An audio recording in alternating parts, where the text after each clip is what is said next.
যত সমস্যা তোমার, আজকে আমি সন্তানের বাবা হইতে পারি না তোমার জন্য। আমার নিয়ে সমস্যা তোমার? আর তোমার সমস্যা আমার সমস্যা না, সব সমস্যা তুমি। শোনো, আমাদের এলাকায় নাকি একটা বাবা বসছে, বাবার অনেক সুনাম, বাবার নাকি তকদিরে কাজ হয়। চলো আমরা বাবার কাছে যাই। চলো চলো চলো। হক মাওলা, বাবা, হক মাওলা।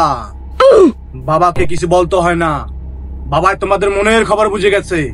তোমাদের সন্তান নিয়ে যাবা। জি বাবা জি, আপনি বলার আগে বুঝে গেছেন, আপনি তো মহান বাবা, মহান।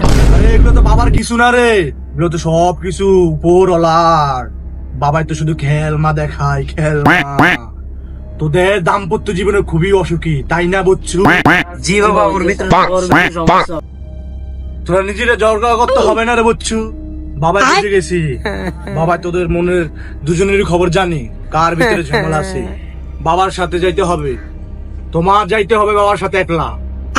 বাবা গেলে কি আমি সন্তান পাবো বাবা? তোরা সন্তান পাবি, তোদের সন্তান হবে। 1 বছর টাইম, যদি এই কাজ আমার সাথে করস তাহলে তোরা সন্তান পাবি রে বচ্চু। তোরা সুখী হবি রে বচ্চু, সুখী। তাহলে বাবা আমি আপনার সাথে যাব। এখানে তুমি বসে থাকবা রে বচ্চু, তুমি এখান থেকে লড়বা না।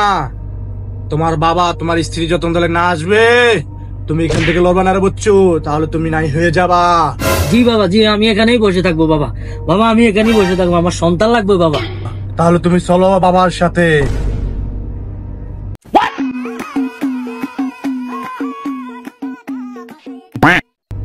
বাবা যেমন জঙ্গলে গেছে, এইবার আমাদের সন্তান হবে মনে হয়। বাবা ঝাড়ফুঁক করেন, কিন্তু গাছ এত নড়ে কেন?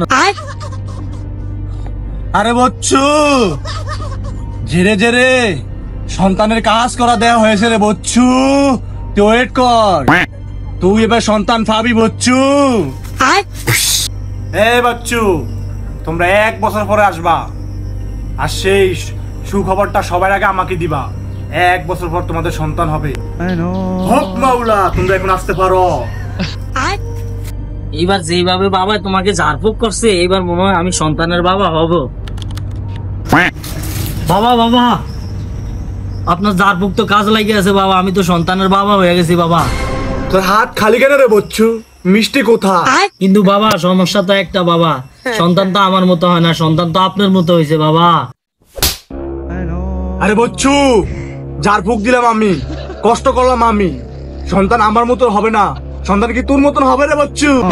তাহলে তো আপনি বন্ড বাবা, আপনার কাছে কেন আসছি?